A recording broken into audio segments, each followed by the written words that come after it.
Venga, vamos a ver, vamos a hablar de la Guerra Civil Española. Lo que pasa, vamos a hablarla también como prolegómeno de la Segunda Guerra Mundial, ¿de acuerdo? Venga, y en esto os voy a empezar un poco con la Segunda República y con las expectativas que supuso, ¿de acuerdo? Es decir, me interesa, como bien sabéis mucho, la cuestión de las percepciones y qué es lo que los españoles sentían ante el nacimiento de un nuevo régimen, ¿de acuerdo? Venga, aquí perdonadme, veis, ahí son dos de las muchísimas representaciones que hubo sobre la Segunda República en España en esos momentos. ¿Qué es lo que veis? Perdonadme, aquí jugamos a las diferencias y a las semejanzas que podemos ver aquí. ¿Qué veis de semejante entre estas dos imágenes?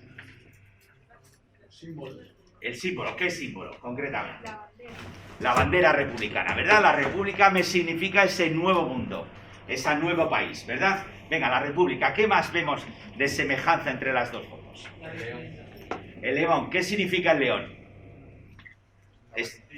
España, era la imagen de España antes, ¿verdad? ¿Es un león fiero? No, no me da miedo, cuidado, ¿de acuerdo? Era la imagen de España, igual que en Inglaterra también era la imagen de león, ¿verdad? Quizás en el caso de Inglaterra un poco más fiero.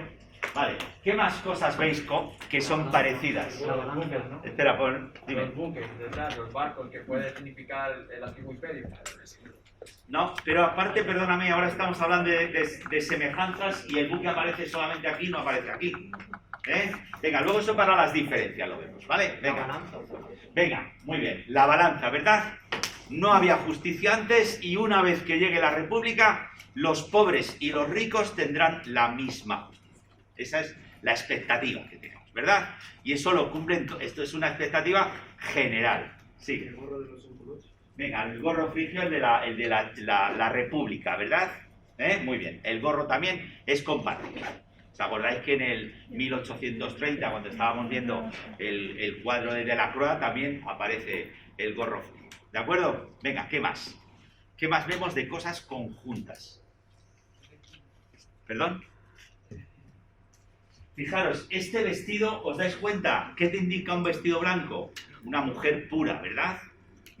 Con una túnica roja, ¿de acuerdo? Estamos hablando de una mujer verdadera o una utopía. De alguna forma estamos hablando de la República. La encarnación de todos nosotros es una mujer y ocurre en muchos países, pero no necesariamente en todos. En Estados Unidos, por ejemplo, es el tío Sam, ¿de acuerdo? Venga, muy bien. La República, una mujer nos encarna a todos, ¿de acuerdo? Una mujer pura, vamos a decirlo así, vestida de traje, ¿vale? Venga, muy bien. ¿Qué más vemos conjunto? El sol. ¿Pero cuál sol? Es un sol que nace, el amanecer, ¿verdad? Me está retratando claramente que mi país va a renacer igual que este sol que está saliendo, ¿verdad? Venga, muy bien. Nos damos cuenta que los distintos personas que están retratando, hay una serie de cosas que comparten, ¿verdad? ¿Alguna más veis? Venga. Fíjate, en los dos aparece tanto el mar como la tierra. Es decir, ¿de qué estamos hablando? Estamos hablando de España, de una España plural. Yo pienso, lo mejor para esa España me está retratado de alguna forma, tanto con el mar como con la tierra. Venga, y miramos ahora las diferencias, lo que ha dicho Brandon. Venga, ¿qué vemos dentro de las diferencias? Pues efectivamente, que aquí hay un aquí hay un barco, vemos que aquí también hay un, ¿cómo se llama? Un tren, y aquí no lo hay. ¿Por qué? Justo, la modernidad y la tecnología. ¿Por qué puede ser? Pues simplemente igual, oye, que el dibujante está más enfocado, quizás cuando le están hablando de progreso, está pensando básicamente en la tecnología, es decir, en tener una tecnología puntera, que España estuviera en los ferrocarriles, estuviera en los barcos y tuviera aviones. No obstante, el otro dibujante, cuando le hablan de la España futura, ¿en qué piensa más?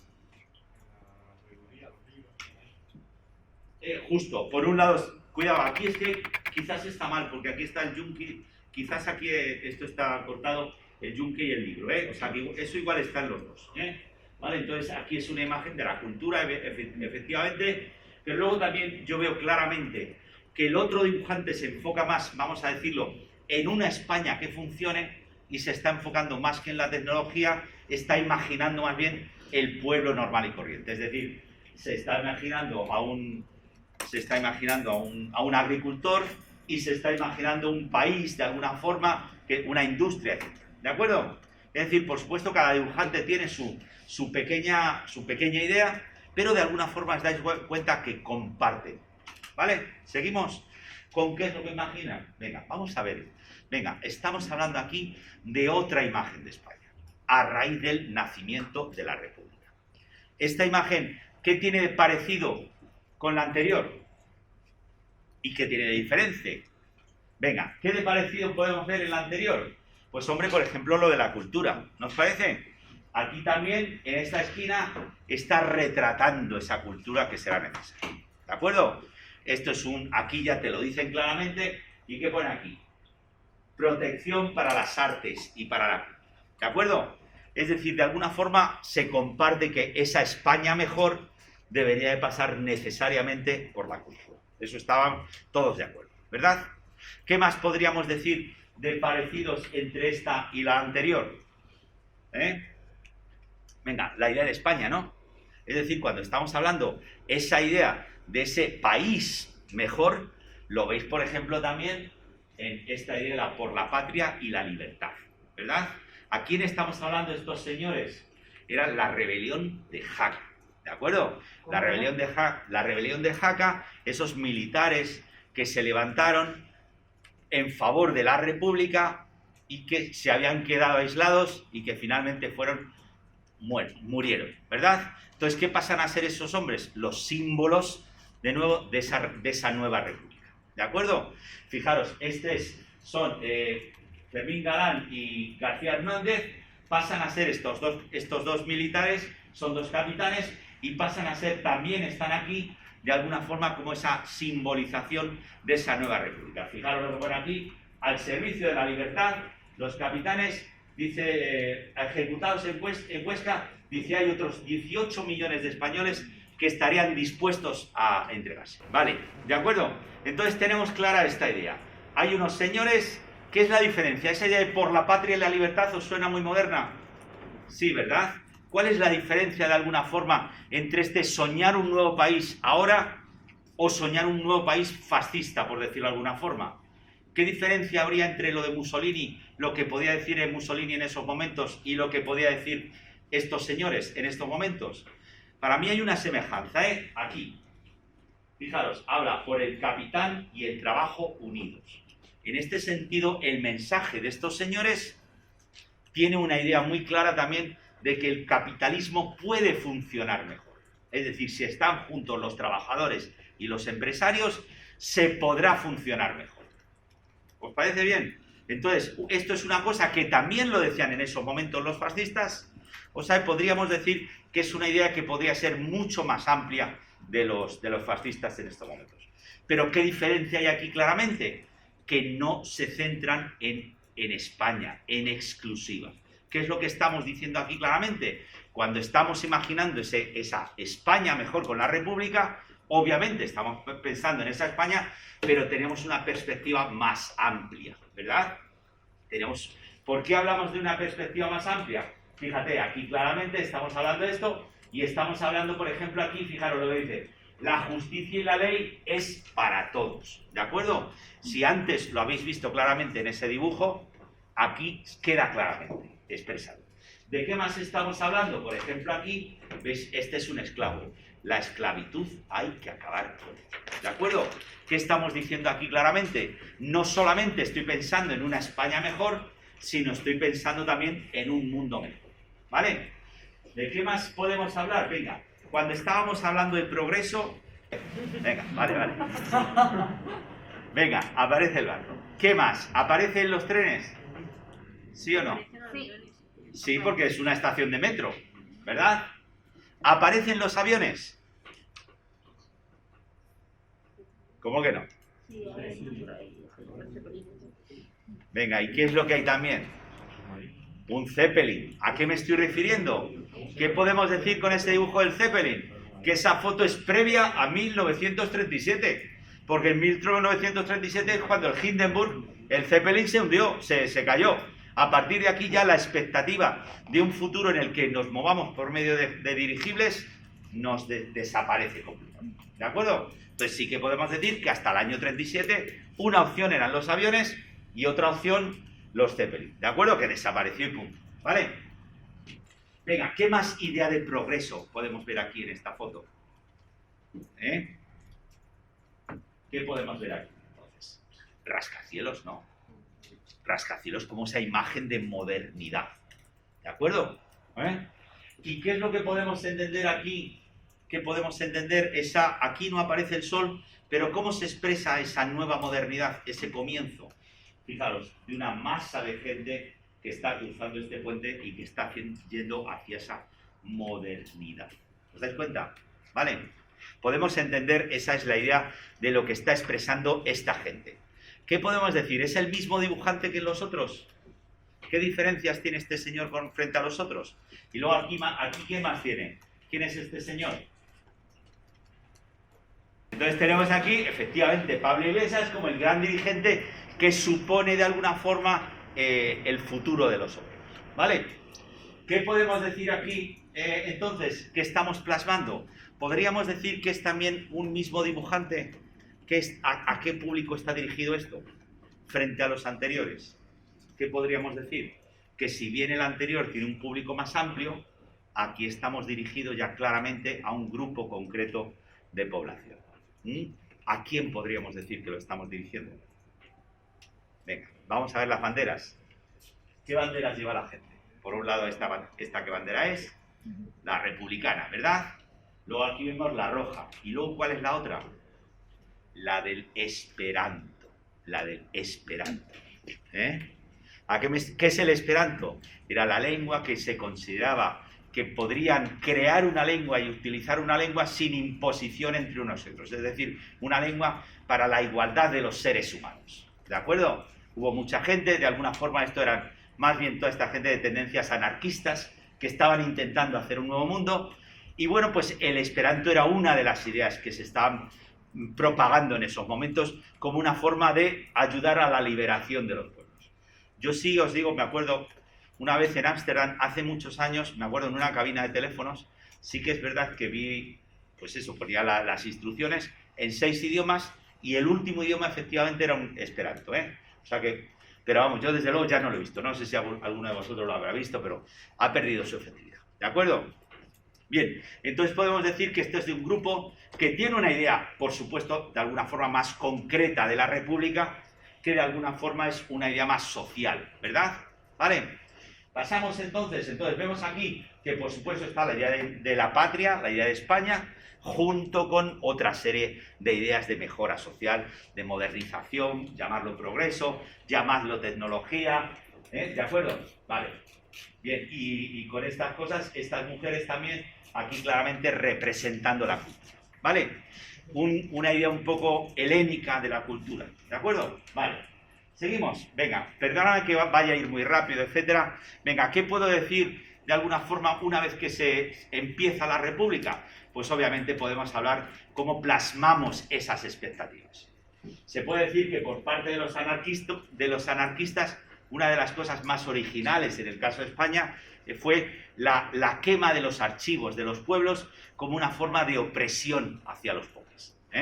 En varios pueblos de Aragón quemaron archivos, de los archivos municipales, que eran los que demostraban la propiedad de los ricos, y una forma de quemar esos archivos era acabar con esos archivos y de alguna forma ayudar a la liberación de los pueblos. ¿De acuerdo? Eso es una de las plasmaciones de ese cambio. ¿De acuerdo? Otra de las plasmaciones, a mí me encanta ver estas fotos, que ahora, como os podéis imaginar, sería totalmente imposible, ¿no? Es decir, las misiones pedagógicas. Sacar el arte al pueblo y que el pueblo también sea capaz de disfrutar, por decirlo de alguna forma, de disfrutar de ese arte que en un principio era solamente para los ricos, ¿de acuerdo? Entonces, no es solamente eso, también un poco intentar que vayan al teatro, etcétera, que también el pueblo tenga capacidad de disponer de actividades culturales, ¿vale? Entonces, esto para mí, obviamente, son dos ideas muy interesantes que pueden simbolizar de alguna forma lo que significa la guerra.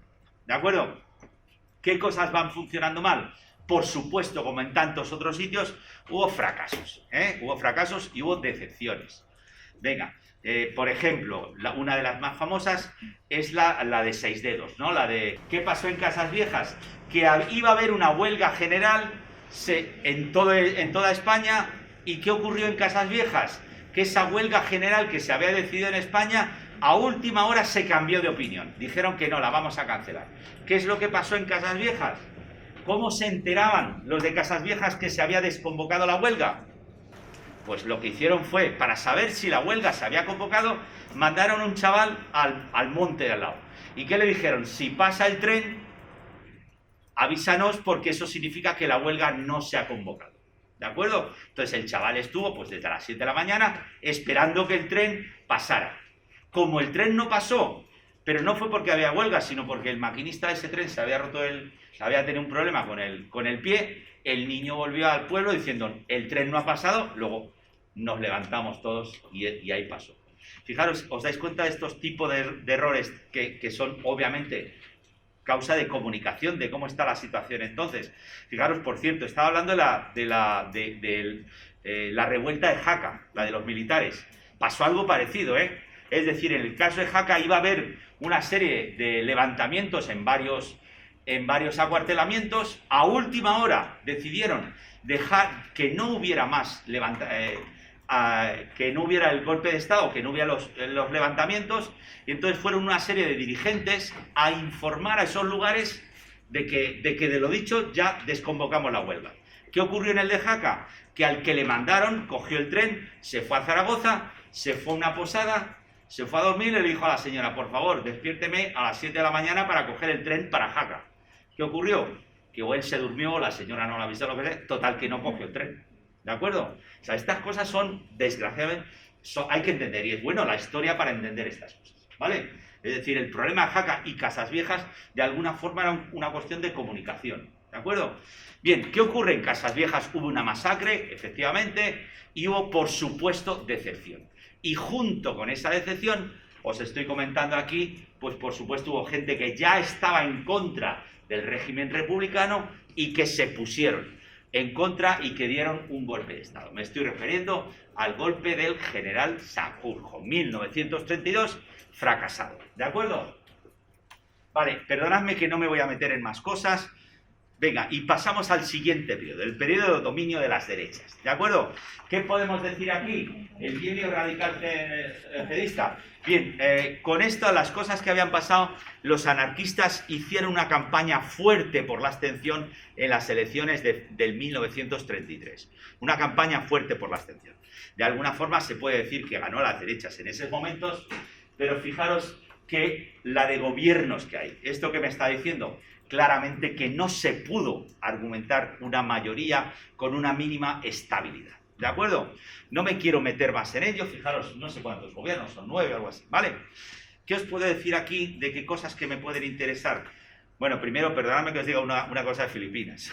¿Sabéis que hubo un ministro que estuvo en todos estos gobiernos? ¿Sabéis cómo le acabaron llamando? Mis ministerios, ¿no? De tantos gobiernos en los que estaba. Bueno, pues este señor era precisamente nacido en Filipinas. ¿A qué me estoy refiriendo? La gente de Filipinas pasaba por Estados Unidos, tenía un gran bagaje de información y de alguna forma para la administración del Estado era una gente muy reconocida, ¿vale? Venga, pero luego hay otra serie de cosas que me interesa recalcar. Y una de ellas es, por primera vez hay una cooperación entre los socialistas y los anarquistas. ¿A qué me estoy refiriendo? A la revolución de Asturias acabada con sangre y fuego, ¿verdad? Venga, y luego otra cosa que me interesa aquí también, que os lo pongo, es el famoso, el intento de poner una serie de cosas en los casinos en las bandejas de los casinos. Parece ser que con la idea de sacar dinero, parece ser que estaba trucada, no está muy claro, etcétera. Bien, con la idea de sacar dinero. ¿Qué podemos aprender cuando tú tienes una idea o un negocio y tienes que ser apoyado por los políticos para que te autoricen a poner ese negocio? ¿Qué tienes que hacer ahora? Si tú quieres poner un negocio y quieres que te lo apoyen los políticos, hombre, ahora os podría decir ir con Maradona, ¿verdad? Es decir, ir con alguien famoso, ¿verdad? Es decir, ¿cómo consigues tú el apoyo de los políticos? Obviamente vas con un famoso, te saca toda la prensa y te autorizan. Bien, pues algo es esto parecido. Aquí estoy hablando de Semlin. ¿Quién es este hombre? El boxeador más famoso en estos momentos. Semlin, el boxeador más famoso en estos momentos. Una estrella en esos momentos, un Maradona de esos momentos. ¿De acuerdo? ¿Qué es lo que se consiguió con este hombre? Que de alguna forma le autorizaran. Por cierto, os comento, ¿sabéis? Perdóname ¿sabéis? Semlin es que luego bonito, porque luego en 1938 se enfrentó con Joe Louis, que es un boxeador negro, se enfrentó en el Harlem y ganó el boxeador negro. Entonces creo que en el Harlem estuvieron como 3 días celebrando la victoria del negro frente al alemán. ¿De acuerdo? Eso es muy interesante. Y por cierto es que murió hace poco el Semlin y también él cuenta que claro, este boxeador luego se quedó pobre, Joe Louis, y de alguna forma quien le prestó el dinero para seguir viniendo, o bueno, prestó o le dio, fue precisamente Semlin. Y luego además él, claro, agradece mucho haber sido derrotado en ese momento, porque gracias a que fue derrotado ya el régimen de Hitler ya dejó de apoyarle, obviamente. Entonces él lo agradece porque gracias a eso, después de la guerra pudo vivir también. ¿De acuerdo? Por supuesto, el régimen nazi hasta entonces le había proclamado lo mejor. ¿Vale? Venga, ¿de qué os estoy hablando aquí? Fijaros que os estoy hablando de un esquema de corrupción. El concepto de corrupción durante muchas décadas en España pasaba por estos señores. ¿Por qué lo digo? Por eso pongo los nombres. ¿Cómo se llaman estos señores? El Semlin es el boxeador y estos dos señores. ¿Y quiénes son los señores que forman una palabra que fue asociada a corrupción durante muchos años en España? Extraperlo. Es decir, cogido de Strauss y Penlowitz. ¿De acuerdo? Este fue el concepto. ¿De acuerdo? Es decir, a partir de aquí podemos decir claramente la imagen de corrupción pasa a ser el extraperlo, por estos señores.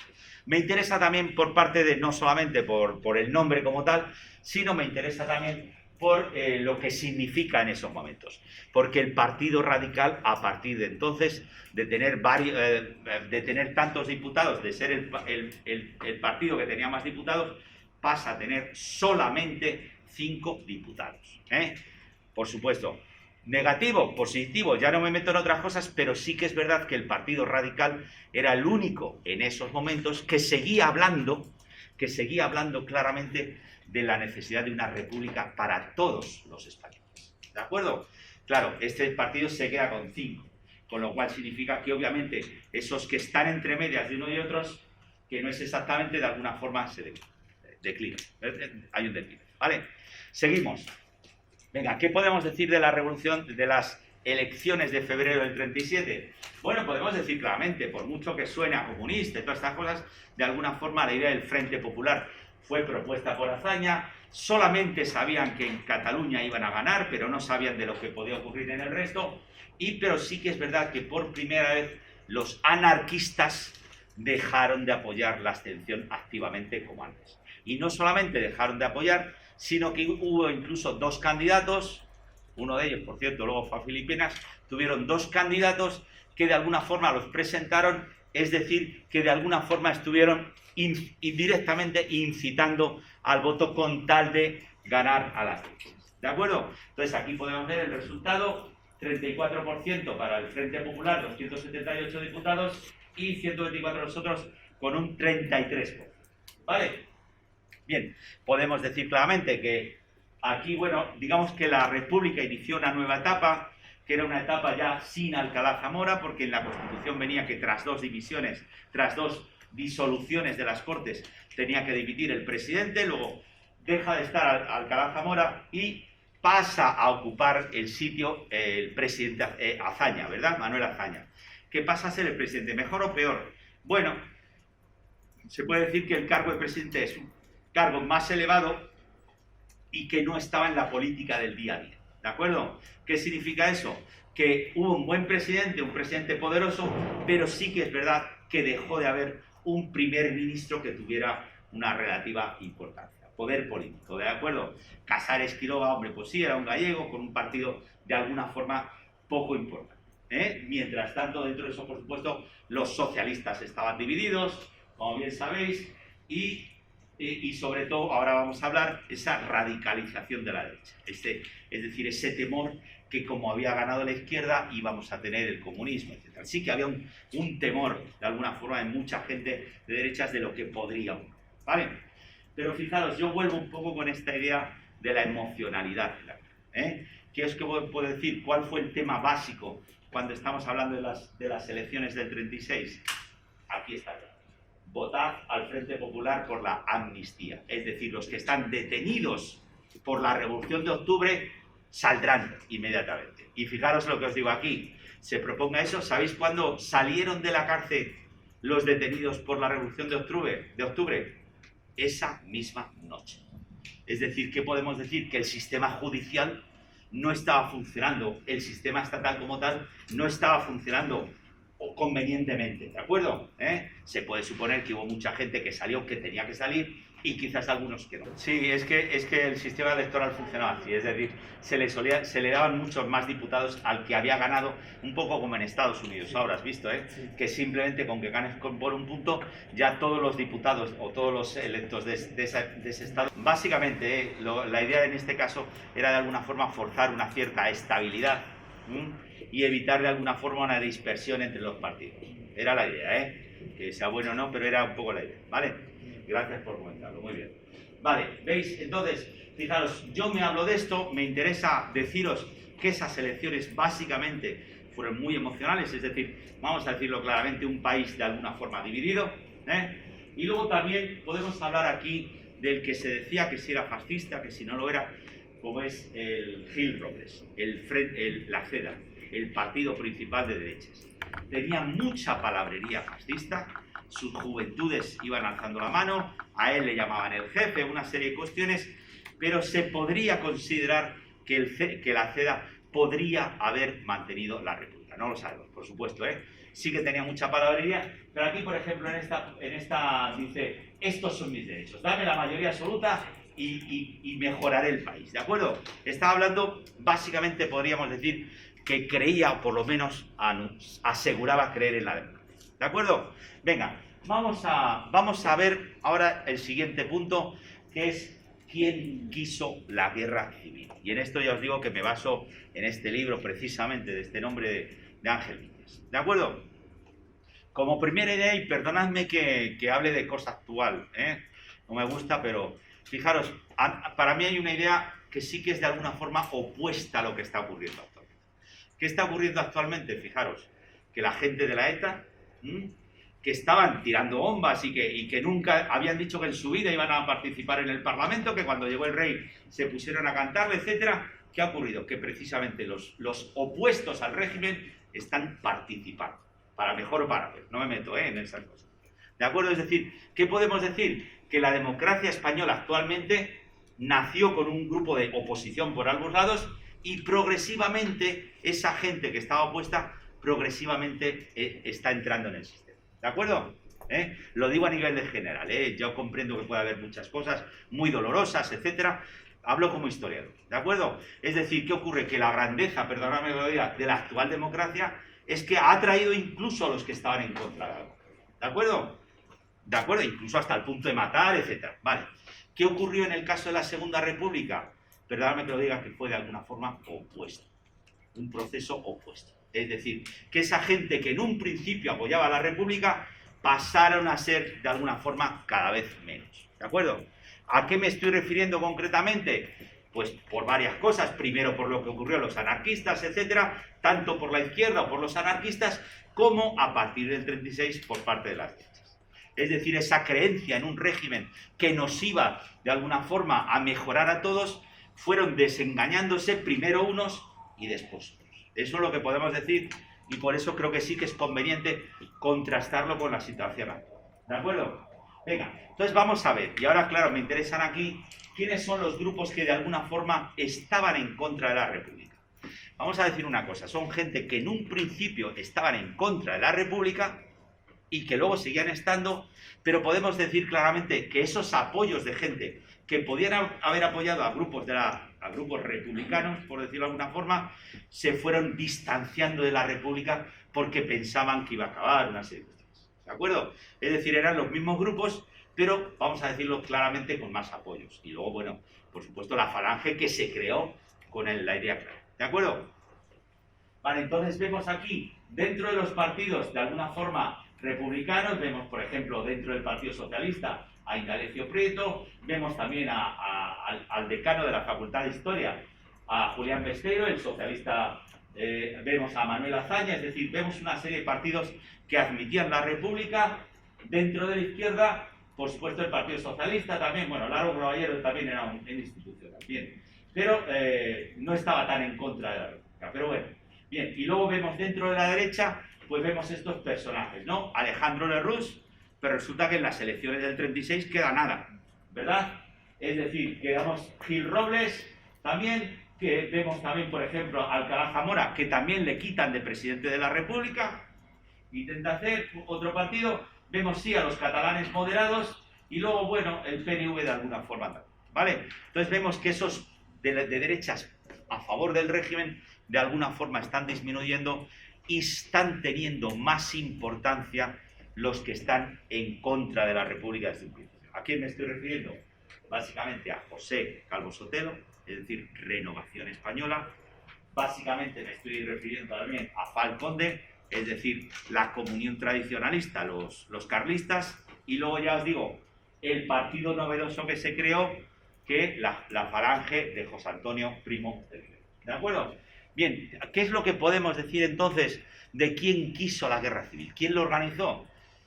Fijaros que estoy hablando de guerra civil, ¿eh? No estoy hablando solamente de un golpe de Estado, y aquí podemos decir claramente que se puede culpar a los monárquicos alfonsinos. No nos olvidemos, también había monárquicos carlistas, ¿verdad?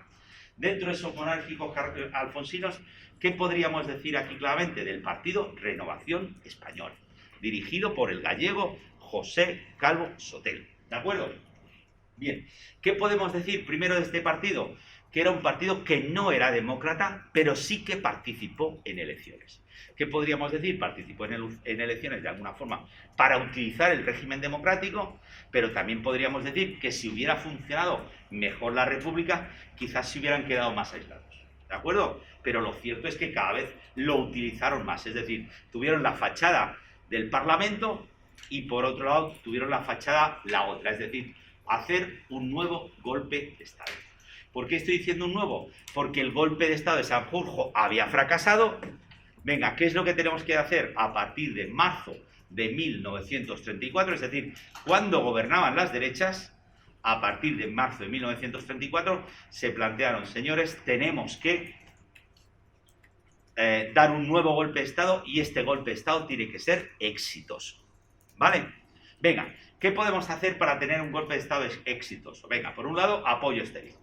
Venga, primero, apoyo de Mussolini, que esto lo ha descubierto Ángel Viñas, aunque no hay documentación específica que lo demuestre fehacientemente, que Mussolini apoyó, tuvo una reunión con Calvo Sotelo y varias, y entonces hubo un apoyo del régimen de Mussolini a los intentos de los monárquicos alfonsinos para acabar con la Segunda República. Mientras que, por supuesto, al mismo tiempo, Italia y España tenían relaciones diplomáticas. ¿De acuerdo? Venga, segundo punto es esto que os puedo decir. Venga, si hay un golpe de Estado, para que triunfe el golpe de Estado, ¿vamos a necesitar más fusiles?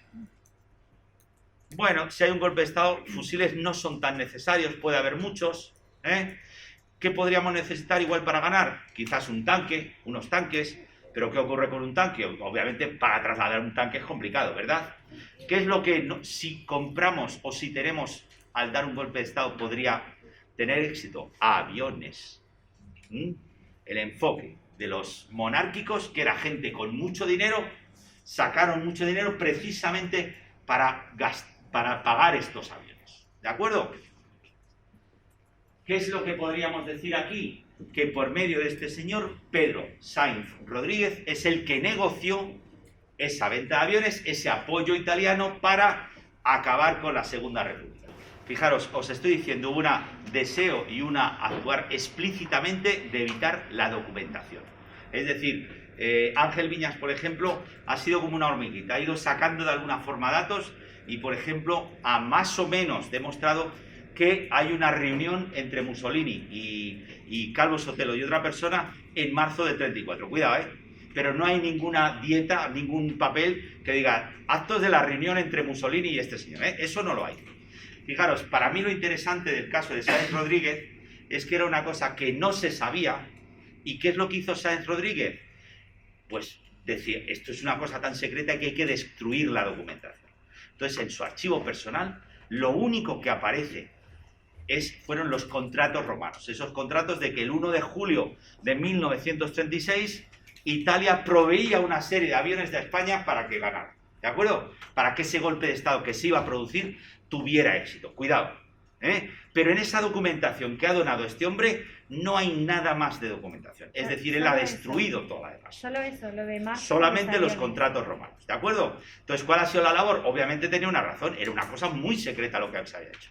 Lo que ha encontrado Viñas, por ejemplo, en documentación, es unos papeles que tenían que estar en una carpeta y están por ahí en otros sitios escondidos. Eso tienes que leer el libro para ver exactamente esa labor de esconder documentación, esa labor de ocultar, que gracias a esa idea de Ángel Viñas, a raíz de los contratos, ha ido buscando en los archivos cómo se puede de alguna forma demostrar que se ha visto. ¿De acuerdo? ¿Qué ha utilizado este hombre? Por ejemplo, anotaciones personales. Es decir, una serie de cosas, que ha hecho cosas que no se iban a responder, etcétera, pero es que no hay más documentación, no hay documentación del Estado italiano que diga, el día tal se han reunido, pero sí que lo ha de alguna forma demostrado, por ejemplo, que Calvo Sotelo esos días estaba en Italia y ese día desapareció del todo, por ejemplo, y con otra gente. Para mí, os digo, es lo más bonito de un historiador tratar de demostrar una cosa que se ha querido esconder, Y en este caso concreto es que fijaros qué ilegalidad. Dos países que tenían relaciones diplomáticas, uno de ellos estaba intentando acabar con el otro. Es normal que se quiera eso. ¿De acuerdo? Vale, te lo agradezco la pregunta porque es muy interesante eso. Y precisamente esa es una de las razones por las cuales no se ha podido demostrar. Este libro salió el año pasado. Esta culpabilización que os digo de los monárquicos alfonsinos lo ha empezado a decir Viñas hace 2 años. Hasta entonces habían aparecido hace unos años los contratos romanos estos, se podía decir, y él de alguna forma ha ido trazando. Y seguramente habrá más gente que encuentre algo más de documentación. Oye, igual esta nueva documentación dice que es todo lo contrario. Pero lo existente hasta ahora es que pasó esto. Y ya os digo, pero está basado en muchos casos en anotaciones, en comentarios, cosas de esas, ¿de acuerdo? Hombre, la otra hipótesis era que se habían radicalizado mucho la situación. Ella lo estuvo comentando el otro día, es decir, que de alguna forma había tanta tensión, entonces mataron a un falangista, luego a raíz de eso los falangistas mataron a un teniente de la Guardia Republicana y como represalia, unos amigos del teniente de la Guardia Republicana, el teniente Castillo, habían matado a Calvo Sotelo. Primero habían intentado matar a Gil Robles, fueron a su casa y no lo encontraron. Dice, venga, pues vamos a visitar a Calvo. Y en casa de Calvo Sotelo, venga, oye, que le vamos a llevar. Eso es un asesinato, ¿de acuerdo? Y también es vergüenza de alguna forma que por parte de la República estos hombres, claro, luego le mataron, fijaros lo que ocurrió, y de alguna forma fueron a casa, por ejemplo, de varios ministros, Entonces los ministros le dijeron, oiga, que es que nosotros somos los que nos hemos cargado a Calvo Sotelo, ¿no? Y claro, nadie dijo, pues venga, te detengo y te llevo a la policía, eso sí, Es decir, que bueno, se dieron cuenta a posteriori de la brutalidad que habían hecho, ¿de acuerdo? Eso es una brutalidad como una cruz, ¿vale? Pero ya te digo, eso es aparte. Entonces, lo que sí se puede decir es que este hombre fue el negociador y que por cuestión personal, pues el orgullo que él había negociado, esa cosa tan importante, destruyó toda la documentación excepto los contratos romanos, ¿vale? Bien, ¿qué ocurrió en el julio de 1936? Vamos a decir una serie de cosas inesperadas. No se sabía cuándo iba a haber el golpe, pero, por ejemplo, podemos encontrar aquí claramente que efectivamente que en esos momentos matan a Calvo Sotelo, es decir, uno de los posibles líderes que iba a haber, y muere también cuando iba a volver a España el general Sanjurjo, que era el que iba a ser el dirigente de la rebelión, ¿vale? Perdonadme que lo diga, esto son cosas inesperadas, ¿no? Relativamente, y también, bueno, pues Franco también se une, etcétera, ¿no? Y bueno, es uno de los futuros candidatos. Habían matado al teniente Castillo y unos amigos suyos de la Guardia Republicana dicen, esto no puede quedar así, tenemos que castigar. Y ya digo, primero fueron a uno y luego fueron a la casa de Calvo Sotelo, se le encontraron, pero nada, es que fue montarle y al momento le mataron ya, ¿de acuerdo? Un asesinato puro y duro como tantos de los que hubo en esos momentos, ¿vale?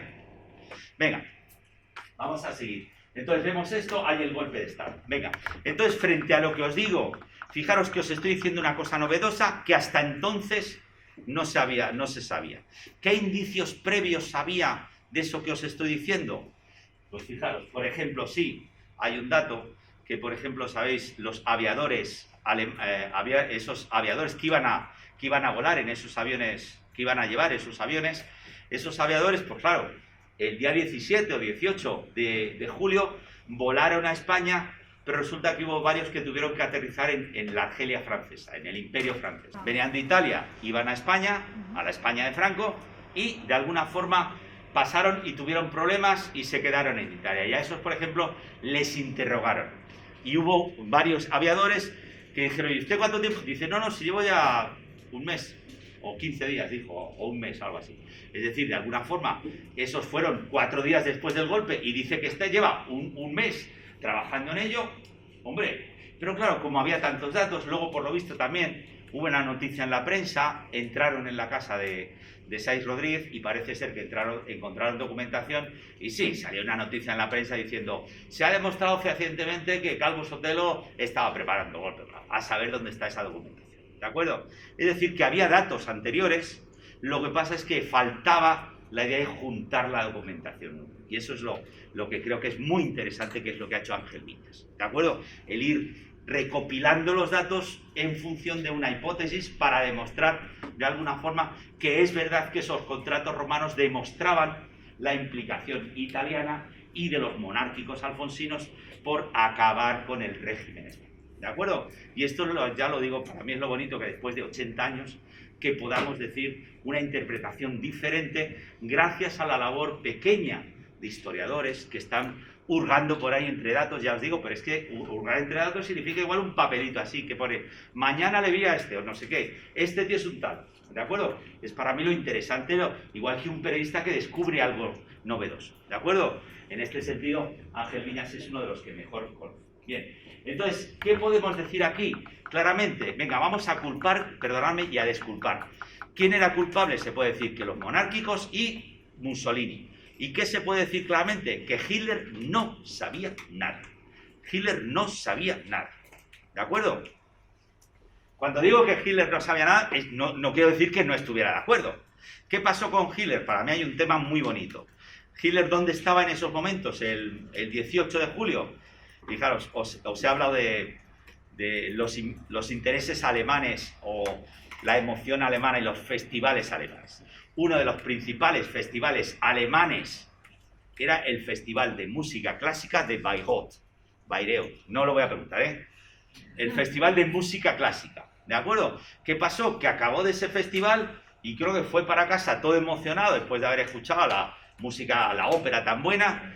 Y fijaros, acordó por un lado mandar aviones a España, pero luego también acordó al mismo tiempo firmar el pacto anticominter entre los italianos entre los japoneses y los alemanes, ¿de acuerdo?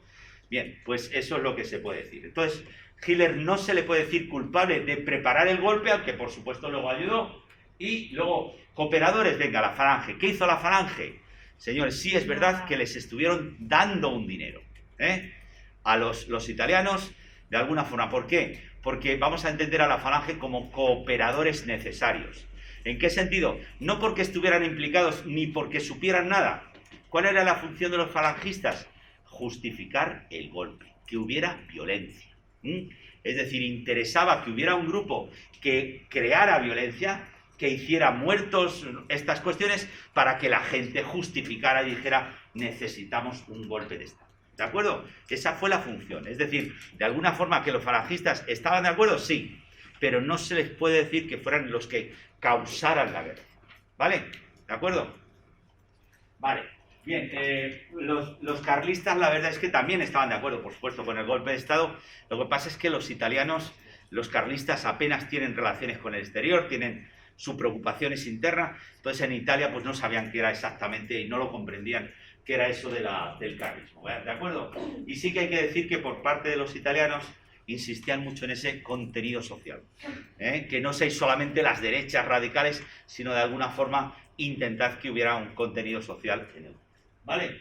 Venga, esto os pongo de alguna forma lo que fue la evolución de la guerra civil. Venga, lo que os puedo decir, venga, la evolución militar, vamos mejor con este mapa, ¿de acuerdo? Venga, vamos, fijaros, os voy a explicar la guerra civil en 5 minutos, no pretendo de ser nada exhausto. Venga, primero, ¿qué podemos decir? Venga, primera idea, sintonía básicamente entre el bando republicano en la guerra y la victoria del Frente Popular durante la guerra, ¿vale? Con dos excepciones importantes además, ¿no?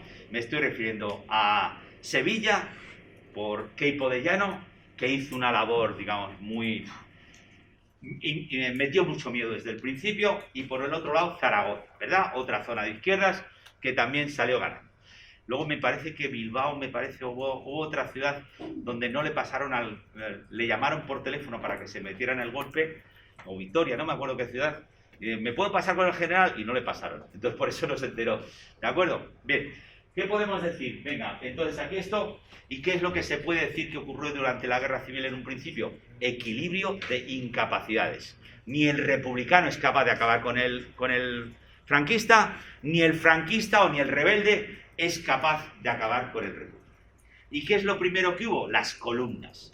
¿A qué me estoy refiriendo? A las columnas. Pues eso, como han salido estos y nosotros, yo estoy del otro bando, lo que sea, vamos a hacer un destacamento, una columna rápida para tomar una ciudad. Por ejemplo, Albacete había sido nacional, pero por una columna cayó en el otro bando, ¿vale? El otro caso, por ejemplo, en Zaragoza, los anarquistas montaron una columna muy grande anarquista para hacer a Zaragoza republicano.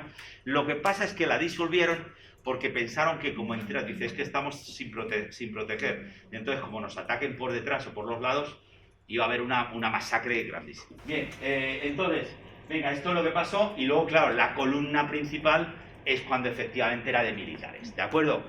¿A qué me estoy refiriendo? La columna que fue con... Bueno, perdón, estaba también por parte de Mola, intentaron tomar Madrid desde el norte, y lo que pasa es que se enfrentaron con el Guadarrama, ¿de acuerdo? Entonces también hicieron una serie de columnas, es decir, para que cayera Madrid, y no lo consiguieron, ¿vale? Entonces, venga, después de las columnas, que duraron muy poco tiempo, ¿cuál es el principal objetivo? Madrid, la capital, ¿de acuerdo? Es decir, los rebeldes decían, si tomamos Madrid, podremos acabar la guerra rápidamente, ¿de acuerdo? Venga, el objetivo era Madrid, y el objetivo precisamente por dónde pasaron las tropas franquistas. Pues básicamente, fijaros, se va un poco para este lado. ¿Por qué? Porque sabiendo que Portugal le apoyaba a los franquistas, a los rebeldes, sabían que les podían atacar solamente por este lado, ¿verdad? No por aquí, ¿vale? Es decir, estar asegurados por una parte, militarmente. Luego, ¿qué es lo que ocurre? Hay una ciudad relativamente importante y un hecho relativamente importante. ¿A qué me estoy refiriendo? Al Alcázar de Toledo. Era militarmente importante los nacionales que estaban ahí resistiendo en el Alcázar de Toledo. Militarmente era poco importante, pero Franco sabía muy claramente que eso lo podía utilizar a un nivel propagandístico, ¿de acuerdo? Es decir, que lo tengamos en cuenta. Franco alargó la guerra conscientemente porque sabía que era la forma de que él o los militares podían tener más poder, ¿de acuerdo? Y entonces aquí está claro, las tropas de Franco se adelantaron, pero se pararon en Toledo para tomar el Alcázar, con la conciencia clara de que entonces estaban perdiendo oportunidades de tomar Madrid rápidamente, ¿de acuerdo? Venga, entonces finalmente llegan a Madrid aproximadamente por estas fechas, hacia el 20 de noviembre. Digo esta fecha porque es cuando murió al mismo tiempo Durruti, el anarquista, y José Antonio Primo de Rivera, ¿vale? Venga, llegaron más o menos en el mes de noviembre, llegaron las tropas a Madrid y llegaron, como bien sabéis, aquí en la ciudad universitaria. ¿Por qué? Porque de alguna forma para cruzar el Manzanares toda la otra zona, si vais por la Plaza España, el cuartel de la montaña, etcétera, es una zona muy escarpada. La única zona plana para cruzar el Manzanares es la ciudad universitaria. Con la mala suerte de esta ciudad universitaria, que la República, que se había preocupado tanto por la cultura, etcétera, había financiado los edificios, y eran todos edificios nuevos que se destrozaron inmediatamente de haberse construido. ¿De acuerdo? E incluso fijaros qué anécdota triste, ¿no? Es decir, que había ascensores en esos momentos y que, por ejemplo, la Facultad de Medicina, en algunos casos, pusieron una bomba, dieron el ascensor para que explotara en el tercero, que era donde estaban los otros. ¿De acuerdo? Entonces aquí hay muchos restos. Si queréis, yo tengo en mi despacho. Encontré un mapa una vez de las trincheras que había por aquí. Aquí, desde luego, hay muchos restos de antiguos milicianos. ¿Vale? Bien, ¿qué podemos decir? Febrero de 1937, la idea de Madrid acaba. Madrid ha resistido y básicamente con la batalla de Guadalajara, es decir, Guadalajara tenía importancia porque era la única carretera que quedaba libre para comunicarse con Madrid, era la de Barcelona. En Guadalajara lo intentan, los fascistas intentan conseguirlo y fracasan, ¿de acuerdo? Por una serie de razones, en parte porque entonces había, por ejemplo, hacía mucho frío, los republicanos que tenían más industria estaban mejor vestidos y los otros estaban peor vestidos, ¿de acuerdo? Y en eso podía contar. Bien, bien, ¿qué significa? A partir de aquí nos olvidamos de Madrid.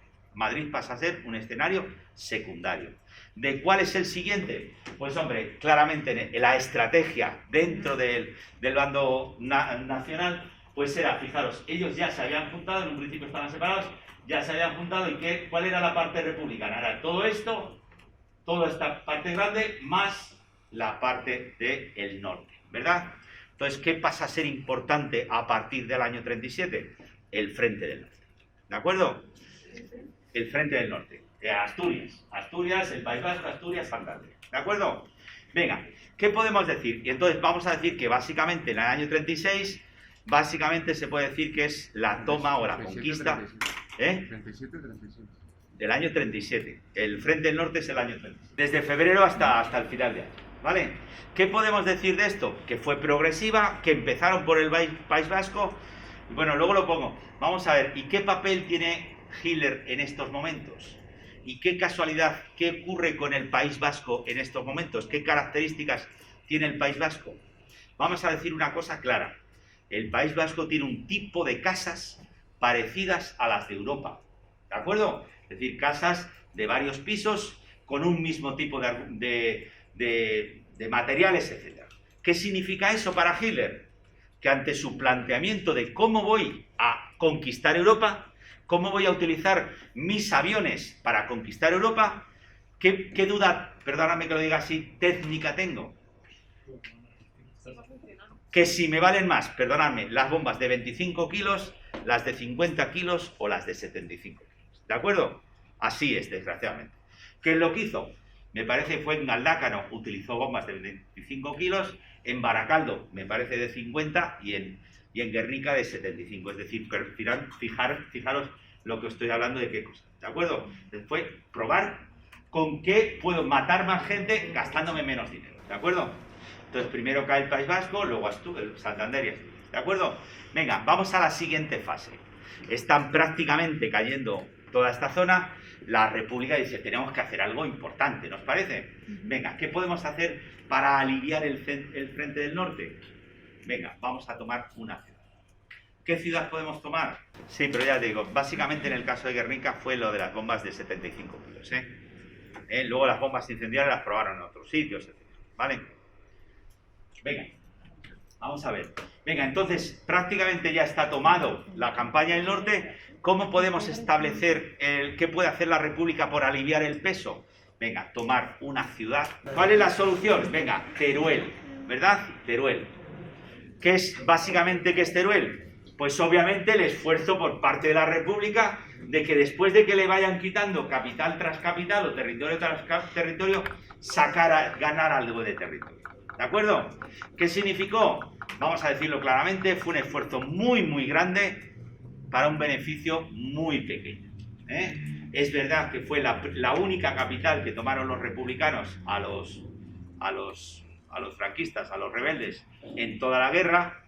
Tiene un cierto significado propagandístico, pero fue a costa de mucho esfuerzo, a costa de muchas muertes, a costa de que era un territorio muy complicado y encima además un frío de invierno de cuidado, ¿de acuerdo? Es decir, perdóname que lo diga, fue un fracaso la campaña de Teruel. Y cuando estoy hablando de ese fracaso, ¿a qué me estoy refiriendo? Que los franquistas utilizaron ese fracaso para llegar a Vinaroz. ¿A qué me estoy refiriendo Vinaroz? Es decir, desde Teruel, aprovechando ese adelanto, pasaron hasta la costa del Mediterráneo. ¿Qué consiguen con eso? Dividir claramente la parte de Cataluña de la parte, digamos, del resto de España, de la República. Es decir, si bien antes eran los franquistas los que habían estado divididos, ahora lo que hacen es dividir el territorio republicano en dos partes. ¿Qué significa la otra gran, el siguiente año después de esto?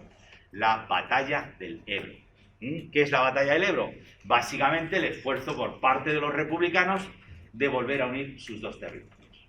¿Vale? ¿De acuerdo? ¿Qué podemos decir de estos momentos? Bueno, pues fijaros, os pongo la frase del presidente Negrín, que decía en estos momentos, ¿qué expectativas de victoria hay? Permitirme que lo diga, claramente se sabía que Franco iba a ganar, ¿verdad? ¿Qué expectativas de victoria hay? ¿Cómo me puedo yo solventar de estos momentos? Pues uno Negrín, que era muy inteligente y decía, señores, resistir es vencer. ¿Por qué?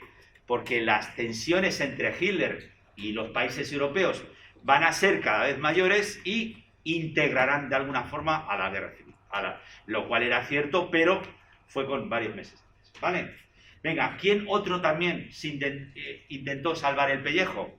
Lo digo así, salvar el pellejo, porque se sabía que iba a ganar. Entonces, un mes antes, ¿qué es lo que hubo? El golpe de Casado. Es decir, básicamente un golpe de militares republicanos en Madrid reprimiendo a los comunistas, con la idea de que, como yo he reprimido, yo acabo con los comunistas, me va a tratar Franco a mí mejor. ¿Vale? Esa es la idea del golpe de Casado. Justo dentro de los republicanos, un poco dentro de ellos, pues intentar de alguna forma decir, no, si el culpable es este con el que yo ya acabo. Casado no era comunista, pero de alguna forma era la idea de decir, no, si en realidad los malos han sido los comunistas, yo los reprimo y luego cuando usted entre, mire, básicamente es esto lo que podemos decir del golpe de Casado. ¿De acuerdo? Venga, entonces tenemos aquí claro, os dais cuenta que estoy hablando, por cierto, hay una novela que salió hace poco, perdonadme, no me acuerdo el nombre, pero es de un capitán franquista que se pasó a los republicanos 10 días antes de acabar la guerra civil. Y es una novela preciosa, pero además es verdad, hay varias novelas que salieron hace poco, es un tema muy bonito. Os he dicho cómo acaba, venga, vamos a decir, perdonadme, 4 puntitos, os quiero decir, no quiero ni ser muy pesado, venga, sobre muertes, ¿quién mató más? Venga, 300.000 personas aproximadamente, de los cuales podemos decir 140.000 personas murieron en los frentes, ¿de acuerdo? Vale. Segundo punto, ¿quién mató más dentro del bando republicano? El bando republicano fue, vamos a decirlo claramente, que fueron los primeros meses en los cuales efectivamente hubo mucho desbarajuste y las partidas de los partidos, etcétera, o de los sindicatos, mataron a mucha gente muy injustamente, ¿de acuerdo? No se sabía, hubo dispersión, ¿de acuerdo? Es decir, lo hacían el sindicato de la UGT en el pueblo tal, y cogían. ¿A quién solían coger? ¿A quién podían ir? Pues obviamente también, y eso sobre todo se puede decir, gente con dinero. Es decir, iban buscando también bienes. ¿De acuerdo? No nos olvidemos que eso también lo interesa. Venga, en el caso de los republicanos hubo muchos asesinatos de curas. Y luego hay el caso de Paracuellos. ¿Qué fue Paracuellos? Venga, en las cárceles de Madrid había aproximadamente, vamos a decir, no sé, 5.000 o 6.000 personas detenidas, ¿no? Estaba llegando Franco en el mes de noviembre de 1936 y la cuestión era qué hacer con toda esta gente, ¿vale? Venga, ¿qué podemos hacer con toda esta gente? Entonces, ¿qué es lo que se hizo en el caso de Paracuellos? Discriminar a los detenidos. Cuando os digo discriminar, ¿qué tipos de detenidos había? Podía haber detenidos peligrosos y otros detenidos menos peligrosos, ¿no? Es decir, por ejemplo, el jefe de la sección de Renovación Nacional en Albacete, el jefe en el barrio de no sé qué de Salamanca, el jefe de estos partidos, ¿ese qué podías hacer? Luego, por ejemplo, igual había una monjita que decía que todos los ateos vais a ir al infierno. ateos, ¿eh? Y entonces, ¿qué se hizo? Dividir, discriminar a los detenidos y efectivamente a una parte de ellos se les mandó y se les mató, se les asesinó, a otra parte se les liberó para quedar bien con las embajadas y a otra parte se les llevó a la zona, digamos, conquistada, a la zona de los republicanos. Es decir, fue un asesinato en el cual se estuvo discriminando quién me interesa matarle y quién no. ¿De acuerdo? Pero Eso que ¿quién? ¿Republicanos? los republicanos mataron a muchos nacionales ahí. ¿Qué se puede decir? Efectivamente, eso fue una masacre de los republicanos. ¿Qué es lo que se puede decir por el otro lado? Que ese tipo de discriminación fue lo que ocurrió en el bando nacional de forma continuada. Igual que en el bando republicano. Ocurrió solamente en el caso de Paracuellos y otros casos menores, puede ser, en el caso de los nacionales, esa discriminación y ese buscar a ver quién se puede matar y esas cosas fue más continua. ¿De acuerdo? ¿Vale? En los nacionales. Por parte de los nacionales. No hubo un caso tan llamativo, tan grande como Paracuellos, pero efectivamente sí que se hizo. Venga, ¿qué más también podemos hablar? Claramente, uno de los personajes que murieron mucho a manos de fusilamientos, fijaros, perdonadme que me ponga los maestros, ¿verdad? ¿Qué habían hecho los maestros? No sé si habéis visto La lengua de las mariposas, ¿verdad? Es decir, ¿qué eran los maestros? Los que habían llevado estos ideales de la República en los pueblecitos pequeños. El que había estado hablando de esas cosas. Entonces es normal, cuando de alguna forma cambia la situación, los maestros fueron una buena parte de esos fusilados asesinos. ¿De acuerdo? 300.000 exiliados y 300.000 detenidos. La idea es por qué la Sociedad de Naciones no intervino en España a pesar de lo que dijo. Lo que queda muy claro aquí es esta imagen, es decir, los españoles se están matando continuamente entre ellos. Entonces lo que dijeron oficialmente es que estamos intentando que haya paz, estamos intentando que los españoles no se maten. Realmente lo que buscaron era que el conflicto español no pasara de las fronteras españolas. ¿De acuerdo? Eso que quede claro. Venga, en cuanto a apoyos de los nacionales, podemos decir claramente Hitler, Mussolini y los portugueses, obviamente, y por parte de los republicanos podemos decir a México claramente, y ese dinero del Banco de España, que casualmente estaba en el Banco de España y que obviamente se utilizó. ¿Que se utilizó mejor o peor? Eso ahí puedes hablar mucho. Es decir, fijaros, se les mandaron dinero a los embajadores a comprar armas. Fijaros, un profesor de universidad, que eran muchos, ponle a negociar con los traficantes de armas. Bueno, ahí engañaron, hicieron todo lo que fuera, ¿de acuerdo? Bien, esto hablamos por supuesto de Moscú, que Moscú efectivamente pasó, por ejemplo, uno de los mejores tanques en esos momentos era el M70. Efectivamente, Rusia mandó a España una serie de armamento que en algunas cosas era armamento puntero. Lo que pasó con Rusia es que por supuesto cobró ese dinero y lo que pasó es que como no le funcionaba la contabilidad, por lo visto las ametralladoras las cobraron a precio de oro y los tanques baratísimos. Es que no sabían exactamente cuánto era. ¿De acuerdo? Pero eso sí, es decir, los países que cobraron fueron Alemania, que hubo que pagarle cada hora de su aviador, cada uno que había que estar, hubo que pagarles todo, y a los soviéticos. A quienes no se les pagó fue a los italianos y a los mexicanos. ¿De acuerdo? Mirad, y luego, perdonadme, doy una vuelta aquí, porque fijaros, el libro está hablando claramente de los éxitos, de alguna forma, de Hitler, ¿verdad? Es decir, Hitler en Europa hizo lo que quería. Como habéis leído, Hitler anexiona Austria, no hay problema. Hitler anexiona también Checoslovaquia, los Sudetes aquí, es decir, mirad, esta es la población de los Sudetes. Más o menos se puede decir que de tanto éxito, Hitler se emborracha de éxito y ya comete un error, permitirme que lo diga así, y es que quiere acabar con Polonia y cree que le va a salir sin problemas. ¿De acuerdo? Vamos a decir claramente que se emborracha de esto. Yo estoy, perdonadme, en contra de ese, ¿vale? ¿Por qué os estoy diciendo que estoy en contra? Porque de siempre se habla, claro, solamente de Europa, pero hay que tener en cuenta que cuando hablamos de una guerra mundial hay que tener en cuenta otros escenarios. Y yo os estoy hablando claramente que en el escenario asiático Hitler fracasó en estos momentos. ¿A qué me estoy refiriendo? Y lo hemos hablado cuando hemos hablado del tema del fascismo. ¿Qué os estoy diciendo? Los dos países amigos de Hitler en esos momentos, ¿quiénes eran? China y Japón. el día de San Fermín, 7 de julio de 1937, se enfrentan los chinos y los japoneses. ¿Y qué ocurre? Para Hitler le viene horrible, o para Mussolini, ¿de acuerdo? ¿Cuál fue la postura de Hitler? Por favor, que hacen paz. Estuvo intentando hacer negociaciones para que no se enfrentaran sus dos amigos, ¿de acuerdo? ¿Qué es lo que ocurrió? Que finalmente Hitler se puso del lado de unos, y claro, si Hitler se pone del lado de los japoneses, ¿qué tienen que hacer los chinos? Pues, obviamente ponerse del lado. Entonces, los que en un principio eran amigos suyos, que eran claramente los chinos y los japoneses, pasó a ser chinos o japoneses. Y ahora os digo, ¿por qué Hitler acabó decidiéndose por Japón en lugar de por Alemania? Porque eran más poderosos, ¿no? Por Franco. Perdóname que lo diga así. Eso es un poco mi aportación, una de mis aportaciones a la historia. ¿Por qué? Porque Franco estaba para reconocer, para que le reconocieran, no le habían reconocido más que 9 países hasta entonces. Como entró la lucha en Japón, dice Franco, hombre, esta es la ocasión para pedir que me reconozcan, ¿verdad?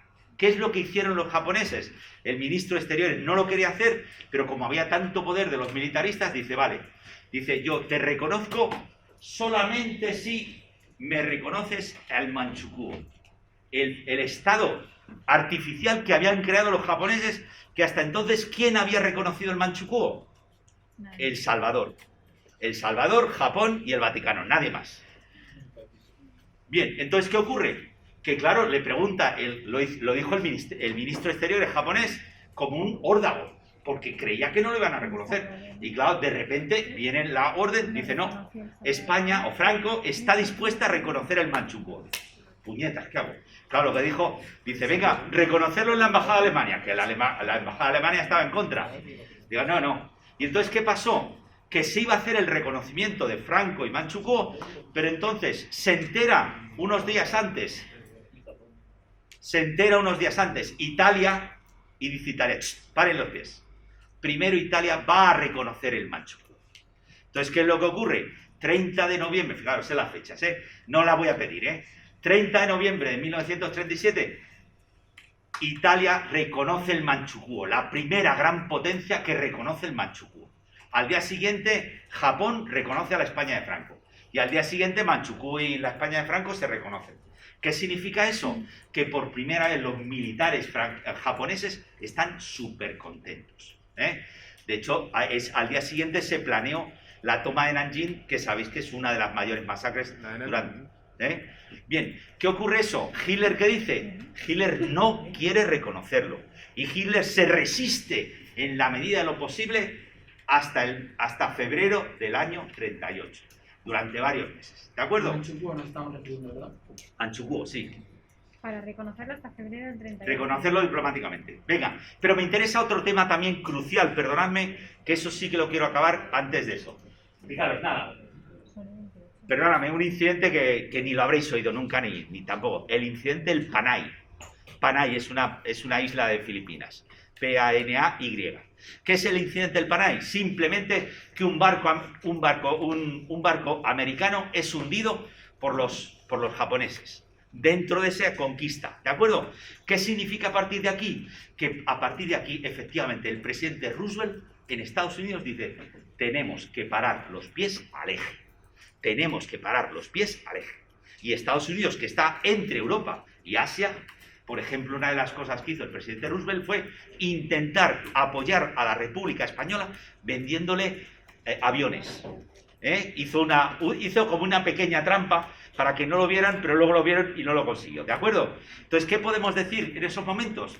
Que sí, que yo no niego que Hitler tuviera éxito en Europa, pero no nos olvidemos que Hitler tuvo un fracaso en Asia porque sus amigos pasaron a ser enemigos y, por supuesto, uno de sus amigos pasó a apoyar a los. Sí, vale. Y con esto ya acabamos con Hitler el pacto con la Unión Soviética. Venga, ya ha acabado.